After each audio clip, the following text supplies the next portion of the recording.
This project aims to recycle helium. This provides a cost saving to the university, but also recognises that this is in scarce supply and is a non-renewable product.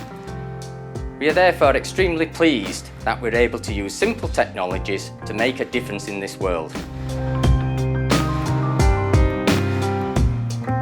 Helium is a very, very cold liquid known to man. It's at minus 269 degrees centigrade. Helium is used for research purposes. Some of it is used in body scanners for its medical purposes. The other research is for low temperature physics with microchips and drug research for things like cancer and Alzheimer's. Helium actually is not a natural resource and has to be processed from things like natural gas. The amount everyone's using, it will actually sort of expire in 2050, but if we can conserve it at the rate of 80 to 90%, it should last another 100 plus years. If you go back to about just over 3 years ago, there was an abundant supply of helium to the university and other institutions like ours. But the problem arose with maintenance problems within the Middle East and in America, and we were put on a severe shortage. Other elements on the campus were buying in about 25 to 30,000 litres of helium a year. They just throw it away. It went through the experiment. Helium is lighter than air. It just floated away to join the other helium that exists in space. So we devised this project to try and catch the helium gas that was going into space, going into atmosphere, and basically we want to try and make ourselves self-sustainable.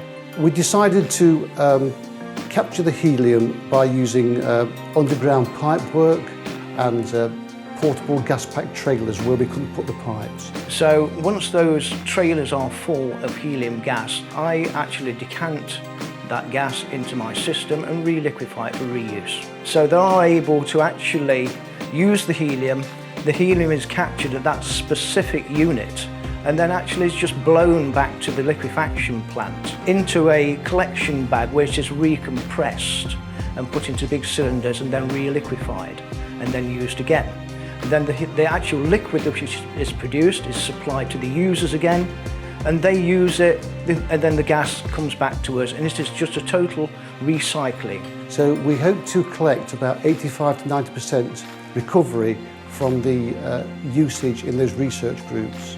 It can be run as a 24-hour operation, but there are we can actually run it under cheap rate electricity.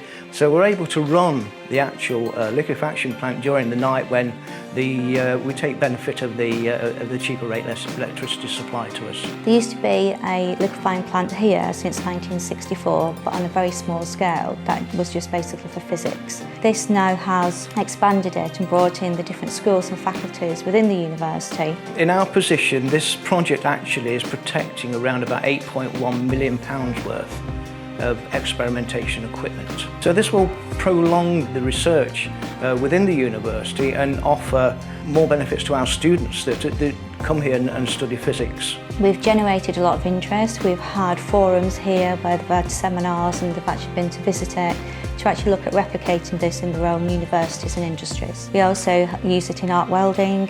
NASA use it over in America to actually clean the rockets and in their labs as well. So the system is really, really expandable. If people take more care now, we can sort of protect the future, and hopefully within the sort of 50 to 100 years it could last longer. We would find new technology